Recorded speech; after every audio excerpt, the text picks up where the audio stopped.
रेखा गुप्ता को देखने के बाद ऐसा लगता ही नहीं है कोई सीएम पर्सनैलिटी है। ऐसा फील होता है जैसे किसी स्वीट सी प्यारी सी आंगनवाड़ी वाली आंटी को सीएम की कुर्सी मिल गई हो फ्री में। भाई जब तक 70 साल से वो कर रहे थे ईवीएम हैक तो कुछ नहीं हो रहा था, हमने कर लिया तो बुरा लग गया। ये सही है। अब हर 15 दिन में हमारा मंत्री जाके कूड़े के पहाड़ पे जाता है और उसको बोलता है खड़ा होके तेरे को जाना पड़ेगा भाई। संस्कृत एक वैज्ञानिक भाषा है। अपने रिस्क पे आए। तेरे को जाना पड़ेगा भाई। ओके तेरे को जाना पड़ेगा भाई।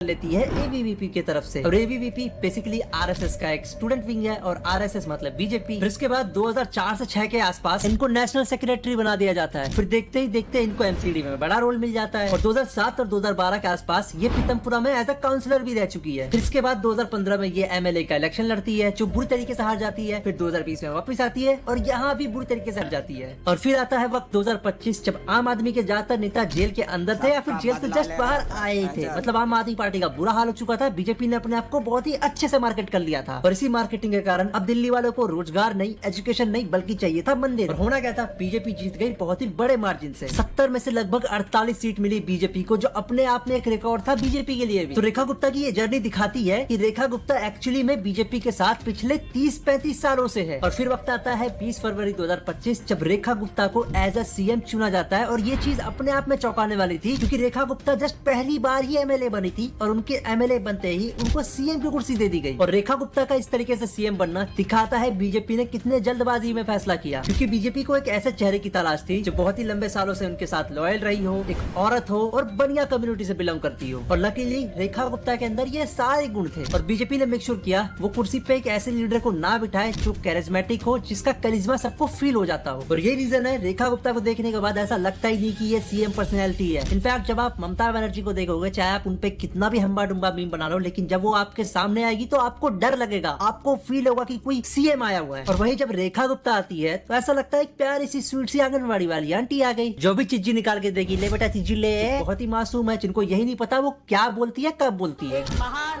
स्वतंत्रता सेनानी, देश के योद्धा नेताजी सुभाष पहले इस गांव की अनपढ़ मिट्टी पढ़ नहीं सकती तेरी चिट्ठी। ऐसा लगता है एक मासूम सी औरत को कोई पीछे से बहका रहा है, बहन तू ये कर, ए बहन तू ये कर। ये तो ये करना भी नहीं चाहती होगी। और इनके ऊपर जो ये डमी सीएम के आरोप है, ये मैं नहीं लगा रहा, ये लगाया है आम आदमी पार्टी और कांग्रेस ने मिलके। और क्यों लगाया है, इसके पीछे भी एक रीजन है। तो रेखा गुप्ता ने अपने सोशल मीडिया पे एक पोस्ट किया जहाँ पर उनके साथ उनके पति भी बैठे हुए थे उनके ऑफिस के अंदर, जो देखा जाए टेक्निकली इलीगल है। वो किसी भी तरीके से सीएम के आसपास उनके ऑफिस के दौरान नहीं बैठ सकते। ये कानूनन अपराध है क्योंकि उनके पति मनीष गुप्ता के पास ना तो कोई ऑफिशियल पोजीशन है, ना वो किसी तरीके से रोल अदा करते हैं वहाँ पे बैठने के लिए। इसके अलावा आम आदमी पार्टी की अतिशी ये भी आरोप लगाती है कई मीटिंग तो बिना रेखा गुप्ता के कर दिए गए उनके पति के मौजूदगी में, जिसमें से एमसीडी, डीजेबी और यहाँ तक की पीडब्ल्यू ऑफिशियल्स की मीटिंग भी शामिल थी, जिसको रेखा गुप्ता ने नहीं बल्कि उनके पति मनीष गुप्ता ने अटेंड किया। और जब ऑफिशियल से पूछा गया ऐसा क्यों हुआ, तो ऑफिशियल ने बोला सीएम मैडम की तरफ से ऑर्डर थे, हम क्या कर सकते थे इस पे। और ये सारी चीजें अगर सच है तो ये दिखाता है हमारी सीएम कितनी अनसीरियस है अपने कुर्सी को लेके। अब चलो ये लोग अनसीरियस तो है ही, लेकिन 10 महीने के अंदर इन्होंने झूठ कितना बोला इसकी भी कोई हद नहीं। कोडिंग हो सकती है, कमांड हो सकता है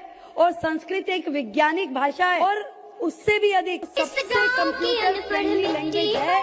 और मेरे को एक चीज समझ में नहीं आती, ये बीजेपी पास्ट में जीने में क्यों यकीन करती है। संस्कृत भाषा ठीक है, जिसको सीखना होगा सीखेगा, ऐसा तो नहीं है कि संस्कृत भाषा कहीं भी नहीं है, स्कूलों में ऑलरेडी पढ़ाया जाता है। पर ज्यादातर स्टूडेंट इसमें इंटरेस्ट लेते ही नहीं है क्योंकि उनके जिंदगी में ये भाषा काम आनी ही नहीं है। जहाँ तुम्हारा फोकस होना चाहिए एआई पढ़ाने का या फिर नई नई टेक्नोलॉजी पढ़ाने का, वहाँ तुम संस्कृत भाषा प्रमोट कर रहे हो। चलो कोई नहीं, अब इनकी ये पर्सनल चॉइस है, लेकिन रेखा गुप्ता के आने के बाद इतने झूठ और हवाबाजी हुई है जितना किसी सीएम के द्वारा नहीं हुई। जैसे जब ये सीएम नहीं थी तो इन्होंने केजरीवाल के ऊपर कई सारे आरोप लगाए, 40 से 80 करोड़ खर्च करने के आरोप लगाए शीश महल के ऊपर। शीश महल बेसिकली सीएम आवास को कहा जाता है, जो कि अगर जरा सा भी सच है तो केजरीवाल ने अय्याशी तो खूब की शीश महल के अंदर। और इसलिए रेखा गुप्ता ने मना कर दिया कि वो शीश महल के अंदर मूव नहीं करेगी, वो अपना सारा का सारा काम घर से करेगी और अपना ऑफिस को वो अपने प्राइवेट घर में मूव कर देती है। लेकिन अपने प्राइवेट घर में जाने के बाद भी वो वहाँ से काम कहाँ कर रही है, उल्टा शीश महल में खुद चली गई और वहाँ पे रिनोवेशन के नाम पे खर्च कर दिए लगभग 60 लाख रुपए। केवल भ्रष्टाचार हुआ है अध्यक्ष जी, केवल भ्रष्टाचार। झूठ पे झूठ बोल रही है। जैसे यमुना वाला एग्जाम्पल ले लो, यमुना तो इनसे क्लीन हो नहीं रही, बल्कि केमिकल डाल के ये लोग यमुना का झाग गायब कर रहे हैं। अब सफाई तो इनसे हो नहीं रही थी यमुना की, तो इन्होंने छठ पूजा के दौरान एक अलग से घाट बना दिया ताकि लोग उस साफ पानी के अंदर अच्छे से छठ पूजा मना सके। और उस घाट के अंदर पानी यमुना से नहीं बल्कि गंगा से लाके भरा गया। और घोड़ी मीडिया भी बड़े आराम से आती है और अच्छे से इस घाट की तारीफ करती है। एक अनपढ़ जाहिलों की तरह वो लोग क्वेश्चन तक नहीं पूछते कि ये गवर्नमेंट क्या कर रही है, तुम्हारे आंखों के सामने हो रहा है, लेकिन तुम क्वेश्चन नहीं पूछते। क्यों पूछोगे? तुम्हें पेडिग्री जो मिलती है। मतलब पानी साफ हो ना हो, एटलीस्ट दिखना साफ चाहिए। और आज 10 महीने हो चुके हैं